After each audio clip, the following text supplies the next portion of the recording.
Yo, what is up YouTube? Welcome back to another video, and today I'm doing a review of the Air Jordan 6 Infrared.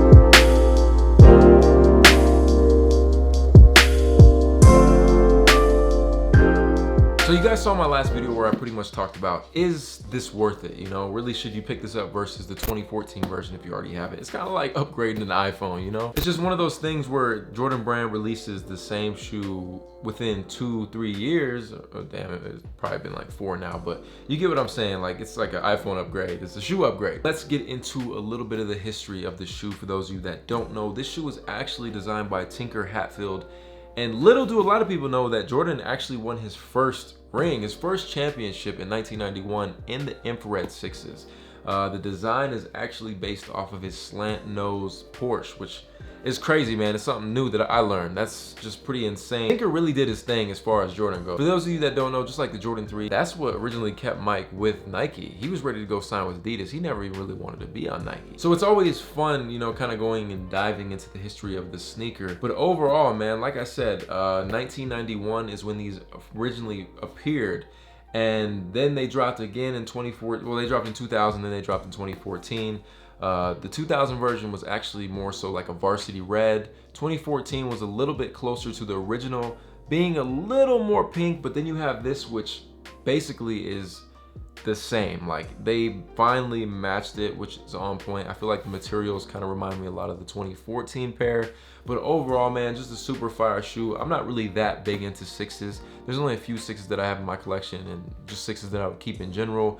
1 being the Carmine, 2 being the Dornbecker, 3, I really like the Harvest 6 that dropped. It's more like the wheat colorway. And then of course the Infrareds, you know, just a simple fit. You know, I really like this shoe just because it's more like, it's just like an athletic look. I wouldn't really dress these up personally. That's just not really my thing. But, you know, there's a lot of dope fits that you can put together with this. But this is more so something that I would just wear out when I'm wearing sweats, or yeah, basically that's it. Just wearing sweats or maybe some like track pants. That's really when I would wear Jordan 6. I just feel like it's that kind of shoe. Like, oh, I'm gonna go to the store, let me put these 6s on, I got some sweats on, go to the store looking fresh, you know. The shoe does retail for $200. We'll be dropping February 16th, which is coming soon this weekend, All-Star weekend. So many shoes dropping, man. I still haven't gotten the Turbo 1s. I'm so disappointed, but I'm almost positive this sneaker will sell out. As far as resale goes and the predictions on that, like I said, I feel like $30 over retail will probably be what it goes for. I mean, I can imagine they're gonna release 200,000 plus pairs of these. I still do kind of feel like they will sell out, but you never know these days, man. We had the white cement 4 sit, we had the black cement 3 sit, so you never know. It could be a shoe that a lot of people have, but you know, still available at the mall, or just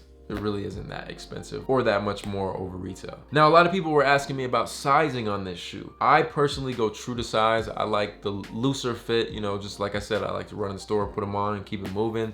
If you like the more like a tighter, snugger fit, I would go down half a size. I could easily wear a size 11.5 of these, but I do wear a 12 because that is my true size. 6s always run bigger. Everyone's foot's different. Honestly, going true to size is just the way to go. Other than that, the rest of the details, man, like I said, all nubuck shoe. The infrared matches perfectly with the 91 pair. You have the nice 3M inside the air bubbles, or the little, whatever you want to call this.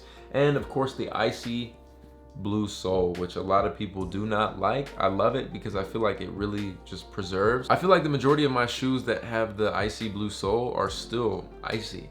But most likely because I don't wear them and beat them every single day, but for the most part, I like the icy sole. And then the most important thing to bring you guys out to even cop this shoe is actually the Nike Air on the back. The most important thing. It's what we all love. It's what we all want. Shout out to Nike for bringing it back. But yeah, guys, that's pretty much it. You guys know what it is. The infrared 6s. As far as like putting a fit together, I would say, you know, really just murdered out. Personally, that's what I would wear. It's just murdered out black all the time. Small little hints of infrared. I feel like a lot lot of people like to dress like sneakerheads with these and just look bummy, but I mean, you can definitely put a fresh fit together. You can wear some blue jeans. You can even mix it up. I think like the khaki color looks really solid with these, but overall, I would just stick to black. Keep it simple. So let's get over to that on foot.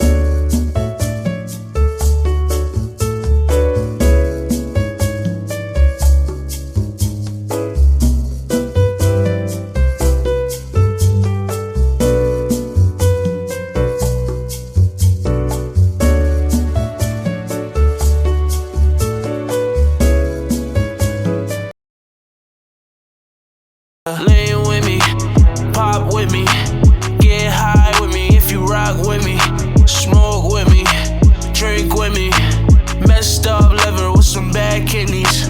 Lean with me, pop with me, get high with me if you rock with me. I also wanted to thank you guys so much for just sending all of your prayers and all the DMs, all the messages. Like, you know, it just shows to me that you guys are like real. You know, I'm telling you, I appreciate you so much, and you guys keep me going. You keep me wanting to do this and to just love this. As far as any updates that you guys would like to know, my little cousin actually had Philadelphia leukemia. From what I know, it's extremely rare to even get, and we all genuinely thought like she was gonna make it. So just for something like this to happen is like extremely devastating. But like I said, it's amazing that my whole family was able to just come together as soon as possible the day of.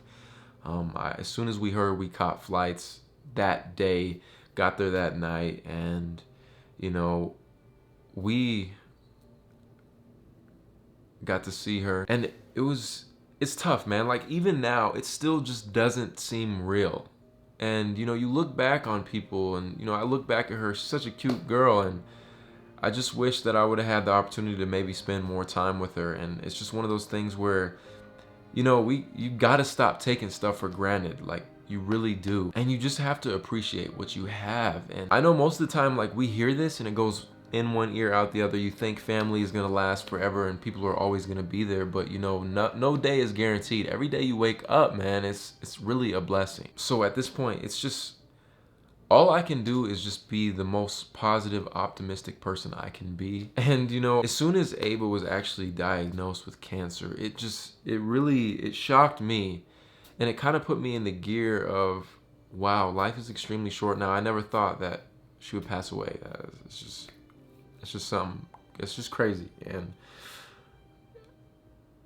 here, as soon as I heard that she was diagnosed with cancer, I immediately was sad, but also it pushed me to move to LA and, you know, experience somewhat of my dream, you know, do something that I've always wanted to do, and I never wanted to look back on life and not be able to do it. So moral of the story, just do it, man. Like, stop waiting for whatever it is that you want to do, whether it's start a YouTube channel, get that new job, go on vacation. Just do it, man, because life is so short. Nothing is guaranteed. This is way bigger than sneakers. I would just love to send a positive message to you guys. And you know, I know we're all going through things. It's not just me, it's not just my family. Everyone is going through their own things. But I really feel like if you can just somewhat remain positive, don't be a victim. Don't let life kick you and just knock you down, and don't just lay down. Get up, brush it off, and keep going. Here is a little bit of the night with my family. We got balloons together and we all wrote little notes in them, and you know, we sent them up to the sky. But again, thank you guys so much for watching. This is your boy SneakerLife. I'll see you guys in the next one. Shows me that through all obstacles we may face in life, there is nothing you can't overcome if you keep fighting. Seeing her go through this pain breaks my heart, especially knowing that we live so far away. This distance between us makes me want to get on an airplane and fly to her. I just want to give her a hug, hold her hand, and tell her how strong she is. I wish I could relate to her how much love is out there, not only from me, but by everyone that knows her.